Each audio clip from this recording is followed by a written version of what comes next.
Iconic actor Michael Landon was a star popular for his roles on Bonanza, Little House on the Prairie, and Highway to Heaven. However, there was a lot more to his life than most people knew. The final episode of Little House on the Prairie didn't just end a show, it shattered hearts. For nearly a decade, Michael Landon had been the driving force behind it all, shaping every tear, every triumph, and every lesson in Walnut Grove.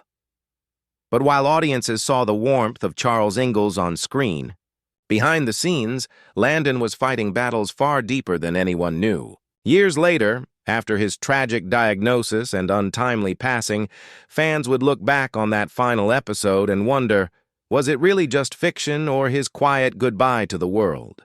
The truth behind that farewell carries a weight that goes beyond television history. It reveals the soul of a man who poured every ounce of himself into stories that would outlive him. Michael Landon didn't just play Charles Ingalls, he became him. When Little House on the Prairie first aired in 1974, audiences instantly fell in love with the strength and compassion that radiated from his performance. Week after week, Charles Ingalls became a symbol of integrity, hope, and resilience. But what most viewers didn't realize at the time was how much of that came directly from Landon himself. Before Little House, Landon had already made a name for himself as Little Joe Cartwright on Bonanza, one of the most successful westerns in television history. That experience shaped him not only as an actor, but also as a man who understood what audiences wanted to feel. So when NBC decided to adapt Laura Ingalls Wilder's beloved books, they knew exactly who to call. But Landon wasn't just offered the role of Charles. He was given the creative keys to the entire series, and he used them to create something that would define television for nearly a decade. From the very beginning, Landon approached the show like a mission. He wanted to tell stories about real people, about family, love, and moral choices that mattered. But he didn't rely on flashy effects or grand spectacle. Instead, the heart of the show was always human emotion. As both executive producer and director, Landon shaped everything from the tone of the music to the rhythm of the dialogue. His fingerprints were on every scene, every glance, every tear that fell on that dusty prairie. Over the years, Landon wore more hats than most Hollywood figures ever would. He appeared in 187 episodes as Charles Ingalls, produced 204, and personally wrote or directed many of the most powerful ones, including Remember Me, where he tackled grief and resilience with heartbreaking simplicity. He was famous on set for being disciplined and efficient, often wrapping scenes ahead of schedule and under budget. But even with that efficiency, he never sacrificed emotion. If a moment didn't feel true, it didn't make it to air. By the late 1970s, Little House had become a television landmark, a rare blend of faith, family, and frontier grit that resonated with viewers of all ages. It was nominated for multiple Emmy Awards and became one of the most beloved family dramas in American history. Yet behind all that success, there was another side to the story, filled with creative clashes, hidden frustrations, and difficult choices that tested even Landon's patience. While the show appeared wholesome on screen, not everything was as peaceful as it seemed. The pressure of maintaining such a high standard week after week began to take its toll, not just on Landon, but on everyone involved. The cast and crew respected him deeply, but they also knew that working under his direction meant meeting expectations that were often impossibly high. He demanded perfection because he believed the stories they were telling deserved nothing less. And in many ways, that relentless pursuit of excellence is what made Little House unforgettable. Little House on the Prairie didn't shy away from the darker corners of life. Michael Landon believed that if families were going to sit down together each week, the stories needed to reflect both the beauty and the pain of being human. Under his leadership, the show tackled subjects that most family programs of the 70s wouldn't even touch. Death, addiction, abuse, and racism, all of it found its way into Walnut Grove. Episodes like May We Make Them Proud explored the unimaginable grief of losing a child, while others confronted substance addiction and social prejudice with raw honesty. Landon had a gift for weaving difficult topics into stories that still felt hopeful. He didn't believe in sugarcoating life, but he always believed in redemption, and that even in the worst moments, people could find light again. But that boldness came with its share of backlash. Some critics accused the series of being overly sentimental, while others thought it went too far for a family show. It became one of those rare programs that seemed to anger both sides of the cultural divide, with some calling it too moralistic and others calling it too progressive. In modern retrospectives, critics still debate whether the show was ahead of its time or a product of its era's contradictions. Landon, however, never seemed bothered by the controversy. He always said the show wasn't about politics, it was about people. Even so, there were moments when the show's authenticity was questioned. Historians pointed out that certain storylines stretched the truth of 19th century life. Educators criticized the show for its romanticized portrayal of the frontier, but Landon's focus wasn't historical precision. It was emotional truth. He once explained that his goal wasn't to make a museum piece, but to tell stories that made viewers feel something, that made families talk to each other after the credits rolled. And in that regard, he succeeded beyond measure. Little House became more than entertainment. It became a shared experience, a touchstone for conversations about values, choices, and what it means to live with dignity. But as much as Landon inspired loyalty and admiration, he also demanded perfection, and not everyone could keep up. His drive for control and excellence occasionally led to tension on set, particularly with co-star Karen Grassel, who played Caroline Ingalls. Grassel would later open up about pay disputes and creative disagreements that made their working relationship difficult at times. In an interview, she confessed, "I felt insulted as his co-star on a hit series. I didn't want to gouge anybody, but I expected a fair wage."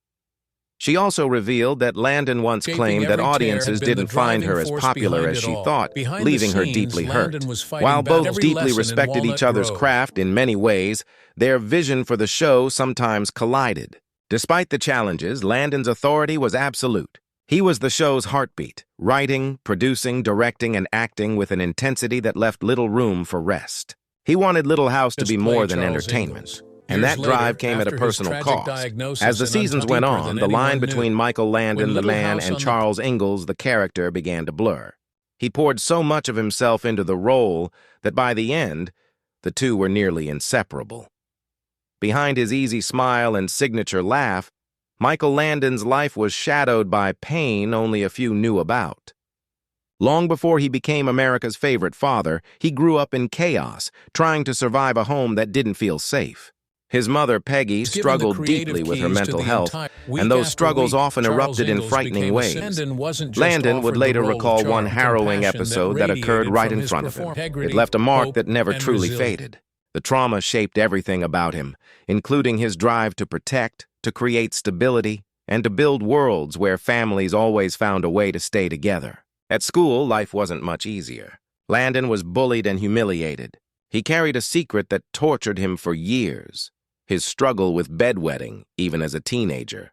The shame from it was unbearable, and the ridicule from classmates only deepened his isolation. That experience became the foundation for his semi-autobiographical film, The Loneliest Runner, where he poured out those memories in a way that finally gave them meaning. In the film, a young boy runs to escape his pain, a metaphor for Landon himself, who would spend the rest of his life outrunning the ghosts of his past.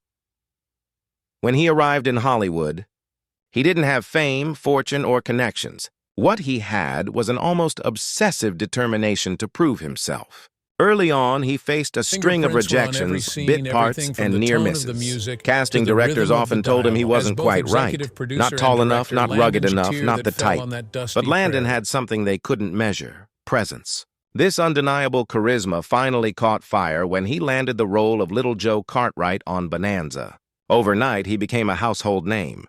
Yet even in success, that sense of insecurity never left him. It became fuel, the reason he worked longer hours, wrote his own scripts, and controlled every detail of his projects. He wasn't chasing fame. He was trying to build a world where he could never be powerless again. Away from the screen, Landon's personal life was just as complex. He was married 3 times and had 9 children, several of whom followed him into entertainment. Insiders described him as charming and magnetic, but also restless, a man who could be deeply loving one moment and emotionally distant the next. He demanded loyalty, but he also carried a sense of independence that sometimes made emotional closeness difficult. Still, to his family, he was a storyteller, a joker, and a force of nature, the dad who made everything feel possible. In April 1991, Michael Landon received news that shattered that image of invincibility. After suffering from severe headaches during a vacation, he was diagnosed with pancreatic cancer, one of the most aggressive and unforgiving forms of the disease. It was a diagnosis that stunned both Hollywood and his fans. But to those who knew him best, the shock came with a familiar frustration. His daughter, Leslie Landon Matthews, would later say that her father had always avoided doctors. He was stubborn, convinced he could push through anything with sheer willpower. That mindset had served him well in his career, but this time it worked against him. By the time doctors found the cancer, it had already spread. In the weeks that followed, rumors swirled about what might have caused his illness. Some speculated that years of filming near the Santa Susana nuclear laboratory, a site long associated with radioactive contamination, could have played a role. Others chalked it up to genetics or simple bad luck. Landon himself believed his smoking and drinking, which he had indulged heavily in during the course of his life, may have contributed significantly to the illness. In May of that year, he made one final public appearance on The Tonight Show with Johnny Carson. It was raw, brave, and unforgettable. Sitting across from Carson, his frame thinner but his spirit still sharp, Landon spoke openly about his diagnosis. He cracked jokes, smiled often, and even teased the tabloids for their exaggerated headlines. He also pledged to fight the disease with everything he had. What struck everyone watching wasn't his illness, it was his grace. He faced death the same way he'd faced every obstacle in life, with honesty, humor, and a defiance that made you believe he could beat the odds. Unfortunately, just 3 months later, on July 1st, 1991, Michael Landon passed away at his home in Malibu, California, at the age of 54. His family was by his side, his wife Cindy, his children, and his closest friends. As the man who had given the world so much comfort finally found his own peace, news of his passing sent a wave of grief through Hollywood and across generations of fans who had grown up with Little Joe. Charles Ingalls and Jonathan Smith from Highway to Heaven. To millions, it felt like losing a family member, but even in death, Landon left behind more than just a legacy of performances. He left behind lessons on perseverance, kindness, and the importance of storytelling that speaks to the heart. And for the cast and crew who had walked beside him for nearly a decade on that little prairie, saying goodbye wasn't easy. Their reactions and the tributes that followed revealed just how deeply Michael Landon had touched every life he encountered. When the news of Michael Landon's passing spread, the Little House on the Prairie family was shaken to its core. To them, Landon hadn't just been a co-star or a producer. He was the foundation of everything they'd built together. For years, he had been the first to arrive on set, the one who set the pace and the mood, the person everyone instinctively turned to when things became difficult.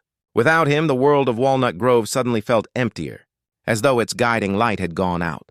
Melissa Gilbert, who had grown up alongside Landon for nearly a decade, felt the loss in a way few could understand. She had entered the show as a child and had been shaped by his guidance throughout her formative years. Landon had been both mentor and protector, steadying her when fame and adolescence collided. His influence ran so deep that for her, losing him was like losing family.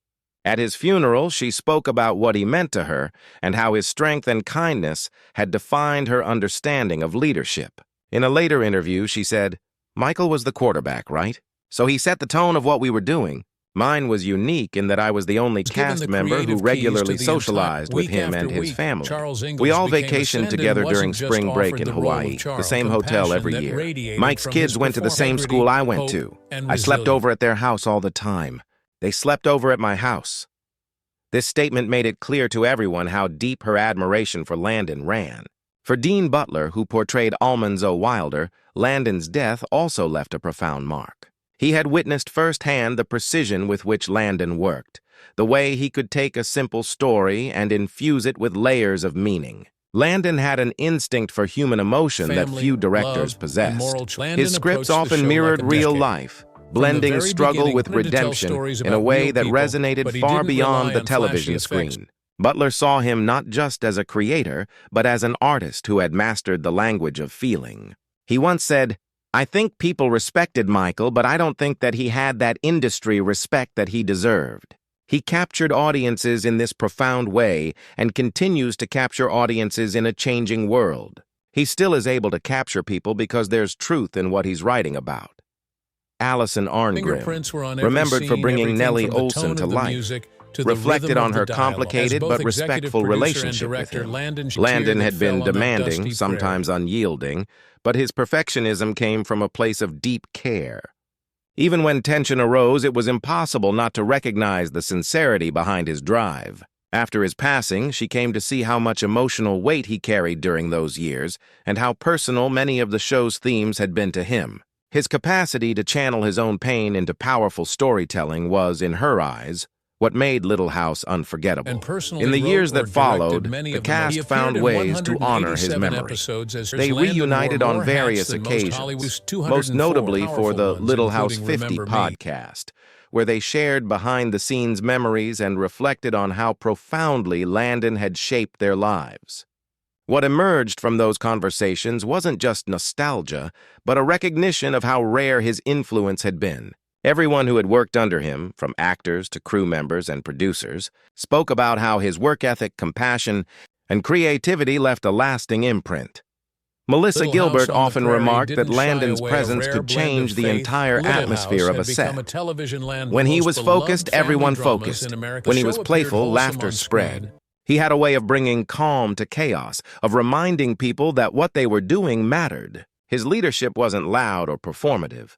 It came from quiet confidence and an unwavering belief in the value of good storytelling. Even decades later, the cast still described him as the emotional anchor of Little House on the Prairie. His influence stretched far beyond the screen, shaping how they approached their work, their relationships, and even their understanding of resilience. His death marked the end of an era, but it also solidified his legend. The people who had known him best continued to carry his lessons forward. And it was that bittersweet awareness of everything he left behind that made the show's final episode so haunting. When Little House on the Prairie came to its end, it felt less like a conclusion and more like a farewell that echoed with the spirit of Michael Landon himself. When the last farewell aired in 1984, it wasn't just another television finale. It was a full-scale emotional event. The series that had defined a generation for nearly a decade was coming to an end in a way no one could have anticipated. For Michael Landon, it wasn't simply the closing of a show. It was the closing of a chapter of his life that had carried both his greatest achievements and his deepest emotional investments. The story of the final episode was a bold and heartbreaking choice. The town of Walnut Grove, a place that had come to represent family, resilience, and community, was suddenly threatened by a land developer who claimed legal ownership of the property. The residents, faced with losing everything they had built, made a drastic decision. Rather than let their beloved town be taken, they would destroy it themselves. It was shocking, almost unthinkable, the ultimate act of defiance and heartbreak. In the episode's final scenes, one by one, the people of Walnut Grove lit the fuses, watching their homes and shops explode into clouds of smoke and fire. It was devastating, symbolic, and deeply personal. Each explosion wasn't just the destruction of a set. It was the destruction of memories. The little schoolhouse, the church, the stores, all gone in moments. Viewers wept as they watched, not only for the characters but also for themselves. They were saying goodbye to a world that had felt real, a world that had become part of their own families. Michael Landon was the architect of that ending. He wrote it, directed it, and acted there was a in lot more, ensuring that the final note of Little House on the Prairie would be as emotional as it was unforgettable. In many ways, it was his own farewell to the characters, the story, and the years that had defined his life. He returned as Charles Ingalls to lead the townspeople through their final moments, giving the audience one last glimpse of the man who had guided them for so long. Behind the scenes, the atmosphere was heavy. Cast and crew members later remembered that filming those final scenes felt surreal, almost like attending a funeral. There were moments of laughter between takes, but the weight of what was happening was undeniable. The explosions, though carefully staged, carried a strange emotional realism. When the church went up in flames, it wasn't just a prop burning. It was the end of something sacred. Play Charles Melissa Ingalls. Gilbert later Years shared how after his difficult tragic those final days had diagnosis and been. deeper She than had grown up anyone within knew. those sets, When Little House learned on her the craft there, and built lifelong relationships under Landon's direction. Seeing it all reduced to rubble left her shaken. Even Landon, usually composed and steady, struggled to hold back tears. For someone so in control of his emotions on set, it was rare to see him break. But this was different. Little House wasn't just a show to him. It was a reflection of everything he valued: family, perseverance, and decency. Watching it end so abruptly felt like losing part of himself. Week after week, The decision to end the series with such finality wasn't entirely his choice. NBC had canceled the show unexpectedly, citing declining ratings and shifting network priorities. Landon had hoped for more. He had plans for additional TV movies that would have continued the Ingalls family story. But the network's decision left him with little room to negotiate. Rather than let the show fade quietly, he chose to give it a farewell worthy of its legacy. If it had to end, it would end on his terms. When the finale aired, audiences were stunned. No one had expected Little House on the Prairie, a series known for its tenderness and moral lessons, to conclude with explosions. But in Landon's mind, it made perfect sense. The destruction wasn't about violence or spectacle. It was about emotion. It symbolized loss, change, and the painful truth that even the most cherished things eventually pass. The residents' decision to destroy Walnut Grove rather than see it corrupted spoke to the show's core values of pride, independence, and dignity. Critics were divided at first. Some called it melodramatic, even excessive. Others saw it as one of the most powerful farewells in television history. For the fans who had followed the Ingalls family from the very beginning, it felt devastating but honest. Life doesn't always end neatly. Sometimes it ends with fire, with heartbreak, and with the courage to walk away. In the years that followed, The Last Farewell became a case study in how to end a beloved series with meaning. It wasn't designed to please everyone, but to make people feel. That was Landon's genius. He understood that good storytelling wasn't always about comfort, but about truth. Behind the camera, Landon watched the final scene unfold with a mixture of pride and grief. He knew he had done what he set out to do, to give the show an ending that no one would ever forget. But as the dust settled and the last embers faded, he also knew something deeper. Little House on the Prairie had been more than a career milestone. It had been his personal journey, his way of reconciling the pain of his own childhood with the love and family he had longed for. When the camera stopped rolling, the cast gathered one last time on the empty set.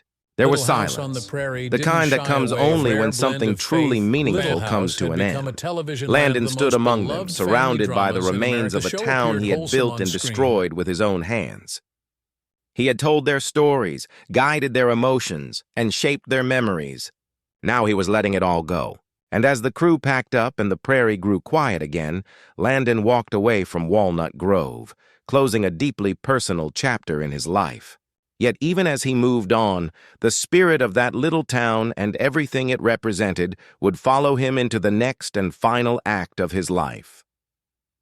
After Little House on the Prairie ended, Michael Landon didn't slow down for a moment. He continued shaping stories about family, resilience, and faith, but through an entirely new lens. In 1984, just months after saying goodbye to Walnut Grove, Landon introduced the world to Highway to Heaven. In the series, he played Jonathan Smith, an angel sent to Earth to help people find hope again. It was a role that fit him perfectly. Jonathan wasn't a flashy or ethereal figure. He was humble, compassionate, and deeply human, much like Charles Ingalls before him. Through Jonathan, Landon once again explored what had always driven his storytelling: the quiet battles of ordinary people and the redemptive power of kindness. Highway to Heaven wasn't just another TV drama. It was a spiritual journey disguised as a weekly series. Landon used it to shine a light on subjects that mainstream television often avoided, from grief to disability, addiction, and forgiveness. Each episode carried a moral message, not in a preachy way, but with warmth and sincerity. He understood that audiences were hungry for stories that made them feel something real, and that's exactly what he gave them. The show ran for 5 seasons, earning steady ratings and a loyal following. Fans who had grown up with Little House found comfort in Landon's familiar storytelling style. His co-star and close friend Victor French, who had also appeared in Little House, shared Landon's vision of television as a tool for healing. Together, they created a partnership that felt effortless. Their chemistry on screen mirrored their real-life friendship, and audiences could feel that connection. Even behind the camera, Landon maintained his reputation for intensity and precision. He directed and wrote many of the episodes himself, ensuring that every story reflected his vision. Colleagues often remarked on his work ethic and how he seemed to operate with boundless energy, there was a lot more staying on set long after others had gone home. For him, storytelling wasn't just a profession, it was a purpose. Beyond Highway to Heaven, Landon continued to explore projects that reflected his personal experiences. He directed Us in 1991, a TV movie that was meant to launch a new series.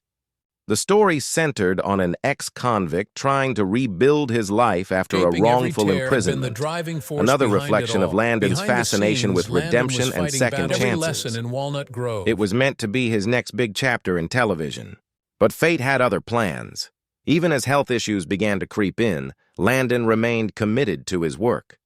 He was still developing new ideas, still showing up on set, and still shaping stories that made people believe in goodness, until his tragic diagnosis and death. To the end, Landon's life remained defined by compassion, courage, and unwavering optimism. He believed television could do more than entertain. It could heal, inspire, and remind people of their own capacity for goodness. And long after he left the screen, the lessons he told through characters like Charles Ingalls and Jonathan Smith continued to live on, quietly, powerfully, and forever. Michael Landon's legacy isn't measured only in the awards he won or the ratings he achieved. It's measured in the lives he touched, the stories he told, and the values he championed. Decades after his passing, his work continues to resonate with new generations discovering Little House on the Prairie and Highway to Heaven for the first time. His ability to blend entertainment with emotion, to make audiences laugh and cry within the same episode, remains a rare gift in television history. He proved that stories rooted in love, family, and resilience never go out of style.